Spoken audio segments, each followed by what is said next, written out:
On va faire très vite, du coup j'en parle un petit peu. On l'explique très rapidement.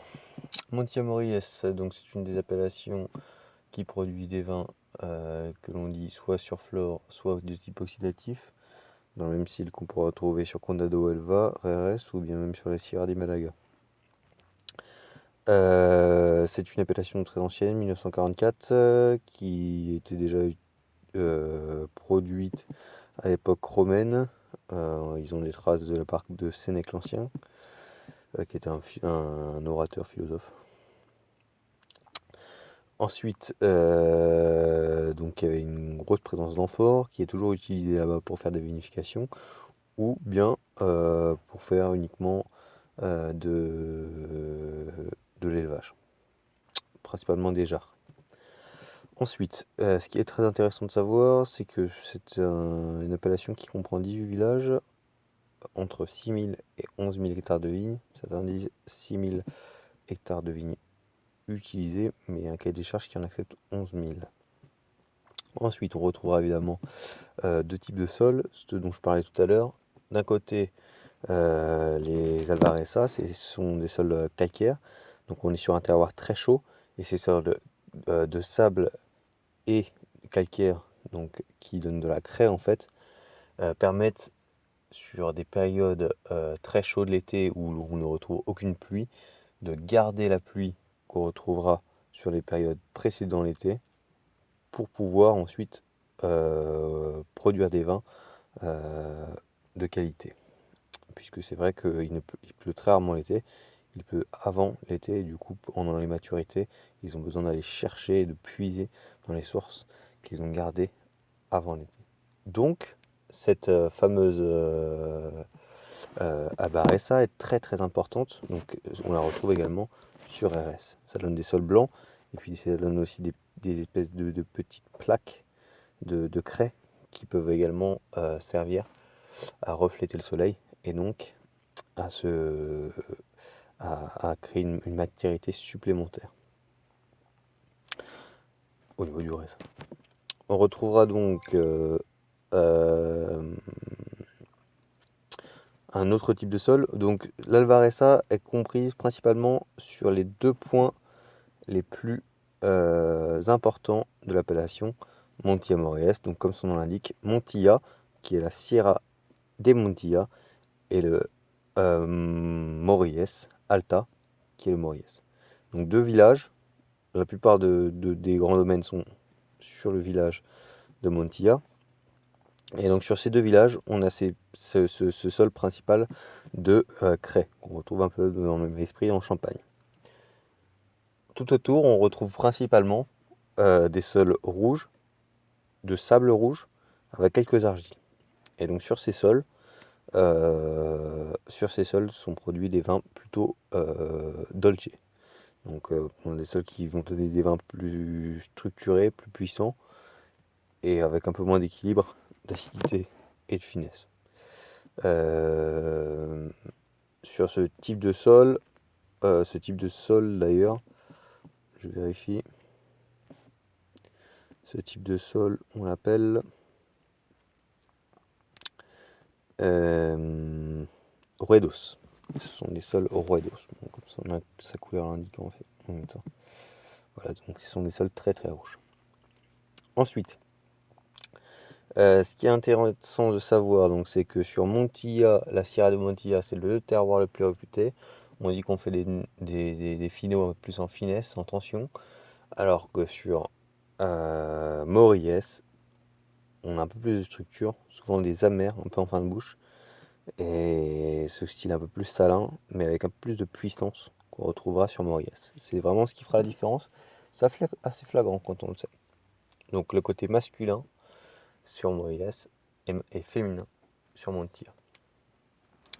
Ce qui est intéressant de savoir également, alors on va commencer par le début, par le domaine le plus ancien. Donc ce domaine, c'est Alvear. Donc c'est le domaine le plus ancien d'Espagne. Donc c'est un puits de culture pour le vin. Donc c'était vraiment très très très intéressant. Je vous trouve ça tout de suite. Alors.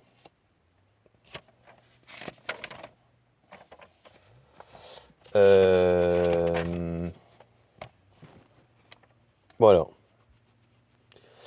Donc je suis sur Montia Moriès chez Alvéar. Donc sur Alvéar, ils sont principalement situés sur les terroirs de Montia, donc sur des sols de Alvarissa, des chocs calcaires. Donc eux, ils ont des 5 hectares et situés évidemment sur la Sierra de Montia, ce que je disais.